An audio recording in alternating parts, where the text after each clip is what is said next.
Uma boa tarde a todos. Eu me sinto muito, mas muito mesmo, não só emocionado, mas também orgulhoso. Muitas vezes nós, da minha parte, posso falar de mim, que reza a Deus.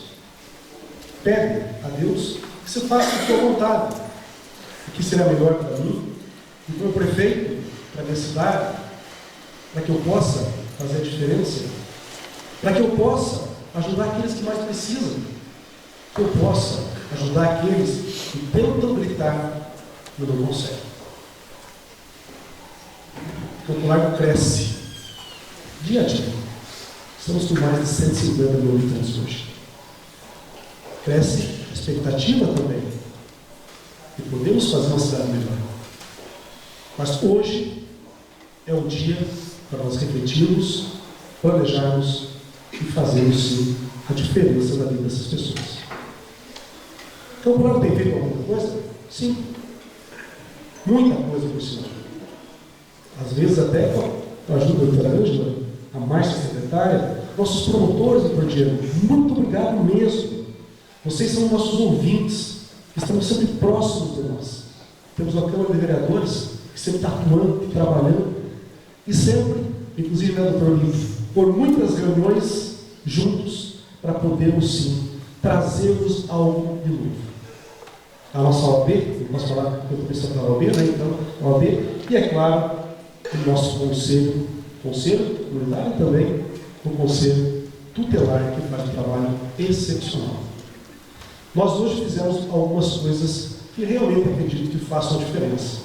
Uma delas, a sala de escuta, que era um pedido muito antigo, e não era feito. Nós já aderimos e ano que vem nós vamos ter o segundo conselho tutelar, que vai auxiliar muito os nossos 5 que tem aqui. Nós vamos dobrar a câmara.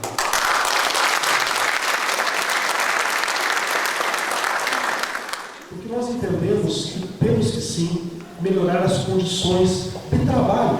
Como agora, já dou uma notícia agora, se conhece que acabei de assinar, está vindo já o carro novo para eles vão mandar poder um carro novo. Enfim, acabei de assinar. Mas isso não é nada. Precisamos de muito mais. E o Eliezer falou muito bem. Não adianta o prefeito poder fazer, não adianta a doutora Ângela, a Márcia, o doutor Diego, o doutor Olímpio, os vereadores, a OAB, se não tiver todos nós uma grande rede. E eu acredito hoje que é um dos grandes produtores hoje da questão da criança e adolescente, e quero aqui saudar as nossas diretoras e professores. Eu estava agora numa reunião, pela manhã 400 professores, e agora mais 400 à tarde, amanhã mais 400 de manhã e mais 400 à tarde. São 1.600 professores que nós temos na rede hoje. E com certeza, pedagogos, diretores e professoras são os primeiros a identificar os problemas que estão acontecendo com essas crianças. Por isso que é importante nós ouvirmos, discutirmos e podermos dar a oportunidade ou a sensibilidade de podermos identificar quando está tendo algum problema. Isso é fundamental. Por isso que eu falo que eu tenho muito orgulho de poder ser prefeito de uma cidade que está se preocupando, que está lutando, que está investindo. Nós já estamos com uma casa, que eu comentei até ali em cima, às vezes a gente não imagina que vai dar certo. E surgiu uma casa onde podemos fazer, piloto, pela primeira vez, uma casa de acolhimento, que com certeza vai fazer uma grande diferença em muitas famílias desagregadas que infelizmente se tem. Temos que lutar pela família. Temos que lutar sempre. É na base da família que se fazem grandes pessoas. Eu perdi meu pai com 12 anos. E a minha mãe foi pai e mãe. Por isso não é a família só o pai e a mãe. Não. Família é aquela que está junto dos seus e protege os seus. Isso é família. Cada um tem a sua concepção. Temos hoje o apoio das nossas igrejas evangélicas, né, pastor? agradeço muito a isso, as igrejas católicas também. Temos a parceria do nosso governador, né, Martinez? Ratinho, que é um grande ouvinte, inclusive apoiador de muitas questões fundamentais, e é isso que nós precisamos. Uma rede para que possamos dar oportunidade a todos. Muito obrigado, que esse encontro seja um diferencial na vida de todos nós e que nós possamos, ao sair daqui, podermos dar qualidade de vida e, o melhor, oportunidade às nossas crianças e aos nossos adolescentes. Muito obrigado e um bom encontro a todos. Bom, um excelentíssimo evento acontecendo aqui na Câmara Municipal, aonde se celebra aí 33 anos do ECA, que é o Estatuto da Criança e do Adolescente. Eu estou aqui, nada mais, nada menos, com a pessoa que ajudou a dar vida a isso. Boa tarde, doutor Olímpio, tudo bem? Boa tarde, uma alegria estar aqui em Campo Largo para comemorar os 33 anos do Estatuto da Criança e do Adolescente. O senhor fez parte desse processo todo, né? Foi perguntado hoje ao senhor o que o senhor mudaria dentro do Estatuto, né? O senhor comentou ali o que o senhor mudaria, e eu faço a seguinte pergunta para o senhor: se hoje não tivesse o Estatuto da Criança e do Adolescente, o senhor acha que as crianças hoje teriam essa mesma proteção? Não há dúvida de que o Estatuto da Criança e do Adolescente produziu resultado significativo na realidade brasileira para a população infanto-juvenil. Até porque a legislação anterior, o Código de Menores, não havia previsto os direitos das crianças e adolescentes e o correlato dever do Estado, do poder público em relação à população infanto-juvenil e suas famílias. No contexto dos 33 anos, eu diria que o que falta é cumprir integralmente o Estatuto da Criança e do Adolescente, especialmente no que diz respeito ao princípio constitucional e também estabelecido no Estatuto da Criança e do Adolescente, que é de dar prioridade absoluta para a área da infância e da juventude, que significa, no que é mais importante, preferência na formulação e na execução de políticas públicas e destinação privilegiada de recursos para a área da infância. A gente diz que o lugar de criança é na família, é na escola e é nos orçamentos públicos. Porque de nada adianta o melhor dos discursos a favor da infância, de nada adianta a melhor da política traçada para a infância e a juventude se não houver a canalização dos recursos necessários para a implementação dos programas e ações que foram indicados pela política formulada. Hoje, Campo Largo vem investindo muito em relação a essa questão do Estatuto. Está gerando aí um segundo conselho tutelar. E eu vi que o senhor puxou palmas quando o prefeito disse, né, trouxe aí essa questão do segundo conselho tutelar. O senhor acha que os municípios devem investir mais nessa questão dos conselheiros tutelares para que possa se realmente cumprir de forma adequada o ECA? O Conselho Tutelar tem um papel fundamental no que diz respeito ao sistema de garantia de direitos das crianças e adolescentes. Os conselheiros tutelares estão na linha de frente. É eles que atendem as crianças e adolescentes em situação de risco pessoal, familiar, social. Eles que encaminham ao poder público, eles que requisitam ao poder público o atendimento daqueles casos em que é necessário, pela via das políticas públicas, se garantir um direito da população infanto-juvenil. Então, como quer o legislador do Estatuto, pessoas da comunidade, escolhidas pela comunidade, para esse papel fundamental de fiscalizar o funcionamento de todo o sistema de garantia dos direitos da criança e do adolescente, e por isso a notícia de mais um conselho tutelar em Campo Largo merece os aplausos de todos nós. Aí, 33 anos de uma conquista para os adolescentes. Eu queria que o senhor deixasse uma palavrinha para os nossos espectadores. A palavra que eu deixo sempre, pela importância, é a necessidade de empoderamento do Conselho dos Direitos da Criança e do Adolescente, a necessidade da participação de todos para o diagnóstico da situação da infância em cada localidade e, a partir desse diagnóstico, a formulação de uma política consequente que deva ser implementada pelos municípios.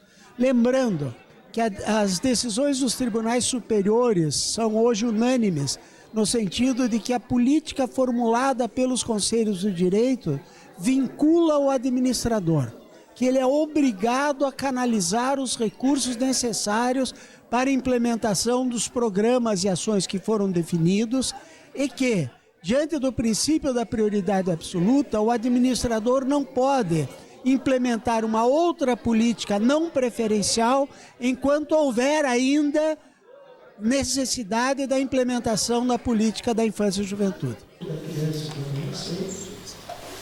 Para que se possa exigir aquelas promessas que estão lá contempladas para as crianças e adolescentes. O prefeito Maurício fez referência à presença dos professores, e eu diria que o sistema educacional é um espaço privilegiado para a difusão do Estatuto da Criança e do Adolescente. Que os alunos, que os educandos já desenvolvam a conhecer a lei. Diz o texto constitucional que o sistema educacional é um espaço adequado para o desenvolvimento pessoal, capacitação ao trabalho e preparo para o exercício da cidadania. Bom, e nesses 33 anos aí do ECA, nada melhor do que conversar com quem realmente vive ele, como ele disse, 24 horas por dia. Tudo bem, Eliezer? Boa tarde, Marco. Boa tarde a todos os ouvintes. É verdade, a gente vive 24 horas porque não tem hora para o telefone tocar. É aquela expectativa a cada minuto. Você fica olhando para o celular às vezes e fica pensando, será que vai tocar? Não vai tocar? E muitas vezes toca, né? Porque a demanda na nossa cidade é muito grande. São aí quase 140 mil habitantes para 5 conselheiros. Eu sempre falo, Marco, que é uma responsabilidade, porque entre tantos habitantes são 5 cadeiras e a responsabilidade está sobre os nossos ombros, né? Por isso, todos os dias eu faço um momento de oração pedindo para que Deus nos ilumine para que a gente possa aplicar as melhores medidas. Porque a gente está trabalhando com famílias, com crianças, com adolescentes, né? E uma medida errada, um deslize que você faça, você pode destruir uma situação que já é difícil. Então, assim, realmente é uma rotina diária, 24 horas, porque a qualquer momento você pode ser requisitado para ir até a UPA, ou um atendimento da Guarda Municipal, da Polícia Militar, do Corpo de Bombeiros, do Hospital Infantil, do Hospital do Rossio, um morador da cidade que acha alguma situação que precisa de uma demanda do conselho, uma criança que é encontrada na rua com 2 anos, como aconteceu ontem. Pois é isso que eu ia perguntar. Como é que fica esse tipo de situação? Todas as situações demandam um atendimento, uma orientação, até mesmo o que fazer no momento. Por isso que eu falei hoje aqui na palestra, né? Que é uma prática do ECA, porque você tem que instruir conforme a lei, não é o achismo. Você não pode falar assim, ó, eu acho que você deve fazer assim, não. Conforme o artigo tal, você deve fazer da seguinte forma. Conforme a lei diz, você deve fazer assim. E por muitas vezes você pode não concordar, né, com aquela ação, a atitude que você mesmo tem que tomar, mas tem que cumprir porque faz parte da lei. É que se for pelo achismo, cada um tem uma opinião. Cada um diz uma forma. Você tem a sua opinião, eu tenho a minha. Eu posso falar algo sobre um assunto e você discordar, mas nós não podemos ir pelo achismo. Temos que ir pela lei. Se está errada a lei, nos cabe a nós mudar, né? Os nossos governantes que devem mudar. A gente sempre fala que tem pais, que a gente sempre fala que se tem... A gente só está trabalhando porque tem pais que não cumprem com o seu papel. Sim. O Estado não cumpre com o seu papel. O município não cumpre com o seu papel. Se todo mundo trabalhasse ou fizesse com o direito se cumprisse sem o conselho, não precisaria de conselho, né? Então, quando o pai discorda de alguma coisa, a gente fala assim, olha, a única maneira de não ser dessa forma é você estudar e você se tornar um governante e mudar a lei. Daí a gente pode mudar a medida, entendeu? Campo Largo, o prefeito anunciou hoje a vinda de mais um veículo para vocês ali do Conselho Tutelar. Está vindo para o ano que vem mais um conselho tutelar na cidade. Isso mostra o comprometimento, ou você acha que falta mais comprometimento, não só do governante municipal, mas de todos os governantes com os conselheiros tutelares? Na verdade, assim, a questão do carro a gente já estava aguardando há algum tempo. Nós estamos com 2 veículos bem sucateados, né? Passando por alguns momentos e está vindo esse recurso agora. Estamos na expectativa desse carro, porque quando a gente precisa agora de uma viagem, né, levar uma criança para um trajeto maior, a gente precisa requisitar um outro veículo para a secretaria. Isso requer demanda de tempo e burocracia. Então, assim, realmente, esse veículo vai ser muito bem-vindo nesse momento. A questão dos 10 conselheiros é uma lei que não foi aprovada ainda, né? Uma lei que está em processo de tramitação. Vai vir para a Câmara Municipal para aprovação. E a gente espera que seja aprovada, né? Porque a demanda do município por número de habitantes já requer isso há anos já, né? Quando passou de 100 mil habitantes já podia ter um segundo conselho. E agora é uma vitória que a gente espera que seja realizada este ano, para que em 10 de janeiro do ano que vem assuma 10 conselheiros. E isso facilita o trabalho de todos vocês. Com certeza, que você pode acompanhar e aplicar a medida com mais calma, com tranquilidade, fazendo um atendimento com mais, digamos assim, mais acompanhamento, né? Hoje em dia a demanda é muito grande que a gente praticamente apaga fogo, né? Se tendo a situação grave aqui, amanhã já tem outra ali. Então, assim, com a quantidade de conselheiros aumentando, será deliberado um lado da cidade para um lado, outro para o outro, né? Vai ser designado alguns bairros para um conselho, outros bairros para outros. Então haverá uma facilidade maior em questão de atendimentos, realmente. Uma demanda menor e um trabalhar melhor. Até porque a extensão de Campo Largo é muito grande. Tem lugares no interior aí que para você chegar leva mais de 1h30 de viagem, né? Com certeza. Pense você, Marco. Você sai agora, o telefone está aqui, né? Inclusive o telefone está no meu bolso, aqui do plantão, ó. Tá aqui o plantão do Conselho Tutelar. Toca aqui, temos que ir para São Silvestre agora. Tô lá em São Silvestre. Liga alguém da ferraria. Você tem que sair de lá. Olha o tempo de deslocamento até você ir para a ferraria. Você está na ferraria, toca o telefone lá no Jardim Meliane, entendeu? Então há realmente uma extensão territorial muito grande. E isso realmente acaba dificultando até mesmo a questão de tempo, né?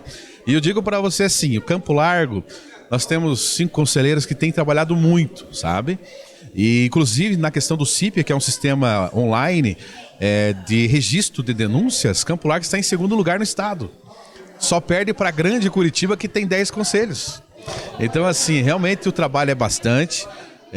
E assim, como um segundo conselho vai facilitar muitos atendimentos, vai facilitar também as medidas, porque o conselho, por exemplo, tem uma das funções é fiscalizar entidades que cuidam de crianças. Hoje em dia a gente consegue fazer? Consegue, mas com muita dificuldade, entendeu? Para terminar com você aqui, eu vou te devolver a pergunta que você fez, né? Eu conversei ali com o Dr. Olímpio a respeito dessa pergunta e agora eu devolvo você, né? Nesses 33 anos, o que você mudaria? É igual eu falei ali, Marco, a gente teve muitas evoluções, muitas conquistas com o ECA, mas há muita coisa a ser mudada, né? E o que eu coloquei quando fui me perguntado isso na primeira vez, eu acho que as penalidades no estatuto são muito brandas em relação aos violadores. Tanto aos violadores, pais e responsáveis, como também os governantes, como também aí a própria sociedade em si. Uma das obrigatoriedades, por exemplo, digamos que o Marco veja uma criança sofrendo no lado da sua casa. Você está vendo que a criança está sofrendo e você se omite em não denunciar por medo, represária, enfim. Você está cometendo um crime porque você está se omitindo. Então, eu acredito que a pena para esse tipo de situações e muitas outras é muito branda. É muito branda. Eu acredito que se aumentasse a penalidade, que você conseguisse realmente ter uma penalidade que, olha, você vai ficar preso tanto tempo, você vai responder por isso, por aquilo, isso com certeza diminuiria até mesmo o tamanho da fila de situações que fica por se denunciar ou até mesmo aplicar medidas. E agora nós estamos aqui com a professora Ângela, que trouxe para nós uma visão diferente. Doutora, eu fiquei impressionado com a explicação da Chiquinha, porque eu não tinha visto dessa forma. Tudo bem? Tudo bem. Como professora, eu tenho procurado usar o lúdico, as bonecas, o simbólico, para trabalhar certos preconceitos que a gente tem em relação a famílias e crianças. E o Estatuto da Criança fala muito disso. Não importa qual é a formação da família, importa a função da família. A família tem que ter condições de cuidar, educar e guardar crianças e adolescentes. E no caso, a personagem Chiquinha, do Chaves, ela é cuidada, educada, guardada pelo pai, seu Madruga, que tem muitas dificuldades, que vive de um emprego temporário, que luta para pagar o aluguel, assim como milhares de famílias, assim como as nossas famílias. E dentro do melhor dele, ele cuida e dá todo o afeto, carinho e presença positiva na vida da Chiquinha. Então a Chiquinha cuida dele e ele cuida da Chiquinha. Isso é ser família. A gente precisa tirar as lentes do preconceito e parar de falar que as famílias são desestruturadas. Não são, elas têm uma forma e uma dinâmica de funcionar. Não importa se é a avó que cuida, se é o avô, se é o irmão mais velho. Importa é que a família é o lugar onde as pessoas se importam com a gente. São formas e estruturas diferentes que levam sempre a um bem comum, né? Perfeito. Então a criança está alimentada, frequenta a escola, dorme no horário correto, é protegida. Se aquele núcleo familiar consegue fazer isso, todo mundo é bem-vindo. A família natural, pai e mãe, a família extensa, tios, avós, tias, primos, e o que nós chamamos na lei de família por afinidade e afetividade. Aqui entram os padrastos, as madrinhas, as pessoas com quem a criança tem vínculo de afinidade e que se sente protegida com ela. Por isso o Estatuto da Criança diz que é dever da família e da comunidade proteger a criança. Então, famílias também precisam de apoio. E muitas vezes quem apoia é a rede de vizinhança, são as igrejas, é a rede comunitária. Não é o Estado sozinho que pode cuidar das crianças, é uma cidade inteira que precisa estar junto nisso. A senhora foi indagada ali o que a senhora mudaria dentro do ECA, né, nesses 33 anos. A senhora falou muito a respeito do legislativo, né? A senhora vê hoje uma falta de interesse, talvez, do legislativo municipal ou do legislativo na esfera estadual e federal? Olha, eu vejo que é um efeito cascata. Eu acho que se o Estatuto trouxer algumas obrigações explícitas ao Legislativo nas 3 esferas, nós vamos deixar de ter a pauta da infância como uma pauta importante apenas no dia da comemoração do Estatuto ou no dia da criança. Quer saber como? Implantando o que nós chamamos de orçamento criança. Lugar de criança no orçamento. A nossa cidade já tem o orçamento criança. Quando o vereador recebe aqui a previsão do orçamento, ele tem ideia real de quanto da Secretaria de Saúde foi investido na área da infância, quanto da Secretaria de Urbanismo foi investido na área da infância, quanto da Secretaria de Esporte e Lazer foi específico para a área da infância. O primeiro passo é a gente enxergar onde está esse recurso e depois trabalhar com aquilo que é a função do Legislativo, que é fiscalizar a eficiência e efetividade do uso do recurso. Porque muitas vezes não basta ter o recurso, ele tem que ser bem aplicado e nos territórios e regiões onde mais precisa. Nós estamos aí, essa fala da senhora veio num horário importante, porque nós estamos para ver as apresentações das LOAs dos municípios. Sim. E quem aprova essas LOAs são os vereadores. Sim. É obrigação deles verificar essa questão se está dentro da LOA do orçamento do próximo ano. Perfeito. Então, se eu sei que na nossa cidade, né, uma cidade hipotética, faltam vagas em creche, eu preciso saber quantas, onde e se naquela LOAS daquele ano tem a previsão ou da ampliação de vagas nas unidades que já existem ou da própria construção e instalação de uma nova unidade. Será por execução direta do município ou pode ser uma conveniada. Por isso, os vereadores precisam compreender a política de proteção. É muito melhor investir em educação infantil, é muito mais barato e eficiente do que depois o Estado e a União terem que custear unidades prisionais, unidades de socioeducação. Um adolescente numa unidade de socioeducação, hoje no estado do Paraná, custa em torno de R$15 mil a per capita. É muito mais do que o custo de uma criança em CMEI. E é isso que o Estatuto fala. Nós temos que investir em prevenção. Sim, dar dignidade aos adolescentes da socioeducação. Mas nós não podemos imaginar que sem prevenção a gente não vai ter que investir muito mais recursos com muito mais sofrimento e dor impactadas na vida desses adolescentes que foram privados de liberdade. A gente tem que evitar que eles cheguem na socioeducação. Como? Saúde, esporte, lazer, cultura, convivência comunitária, né? São coisas que retiram os meninos e meninas das péssimas escolhas. Nesses 33 anos de ECA, né? Aí, para finalizar com a pergunta, o que a senhora acha que foi mais substancial, mais proveitoso, ou o que o ECA trouxe de melhor nesses 33 anos? Olha, eu gosto muito de olhar para a realidade do Paraná, por exemplo, e ver que em todos os municípios do Paraná nós temos conselhos tutelares. Alguns funcionando um pouco melhor, outros com mais dificuldades, ainda demandando muitos recursos. Mas é uma instituição que eu não tenho dúvidas, fez a diferença e faz a diferença na vida de muitos meninos e meninas. Quero aqui também destacar toda a parte introdutória do Estatuto que fala da dignidade do respeito. Algum tempo atrás, ofender, xingar, humilhar uma criança era quase natural. Hoje, quando a gente vê isso acontecendo, ou nas redes sociais, ou mesmo ali na festa em família, numa atividade na igreja, a gente se sente mal.